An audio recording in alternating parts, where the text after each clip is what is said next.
भारतीय ओलंपिक संघ की कमान पीटी उषा के हाथ में है। सबसे बड़े मुकाबले से पहले पीटी उषा ने क्यों खाया दलिया? उड़न पड़ी पीटी उषा की दलिया अचार वाली कहानी क्या है? मैदान वही, परिणाम वही, आगाज नया।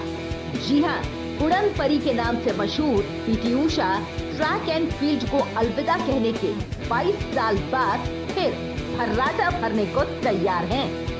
इस बार बदले हुए अंदाज में। पहले तो वो ट्रैक पर रेस लगा रही महज एक एथलीट हुआ करती थी। इस बार ओलंपिक में भाग लेने वाले सभी खेलों और खिलाड़ियों की उम्मीदों को रफ्तार देने की जिम्मेदारी उनके कंधों पर होगी। पीटी उषा के तौर पर भारतीय ओलंपिक संघ की अध्यक्ष की कुर्सी को पहली महिला खिलाड़ी मिल गई है। 10 दिसंबर को इस बारे में बहस औपचारिक ऐलान होगा।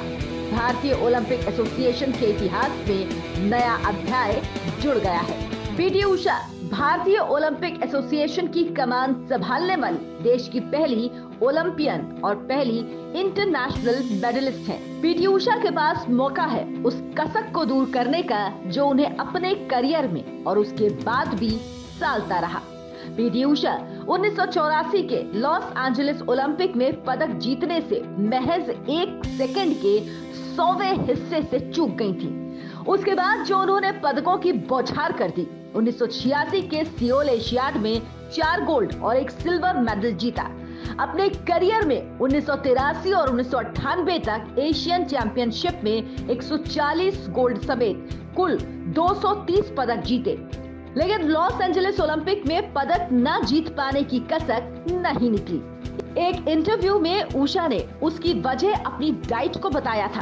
अमेरिकन खाना न खाने की आदत होने के कारण पीटी उषा उस दिन दलिया और अचार खाकर उतरी थी और आखिरी वक्त में जब पूरा दमखम लगाने की जरूरत थी तो वो रोमानिया की क्रिस्टियाना कोजुकारू से ब्रांड मेडल के लिए 1 सेकंड के 100वें हिस्से से चूक गई थी। उसके बाद से भारतीय खेलों ने लंबा सफर तय किया।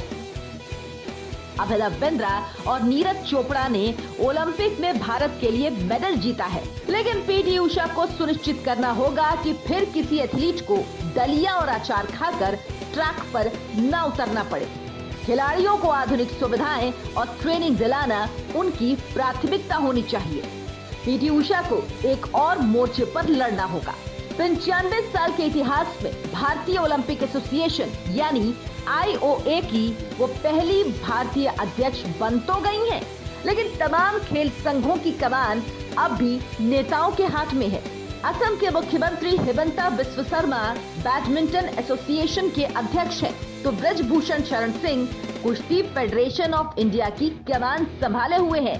अर्जुन मुंडा के पास तीरंदाजी संघ की अध्यक्षता है, तो Anil Jain tennis federation of India के सर्वे सर्वा बने हुए हैं। ये लिस्ट और लंबी है। खेल संघों पर काबिज घाघ नेताओं से निपटना एक बड़ी चुनौती है। नई नवेली सांसद पीटी उषा के सितारे इन दिनों बुलंदी पर हैं।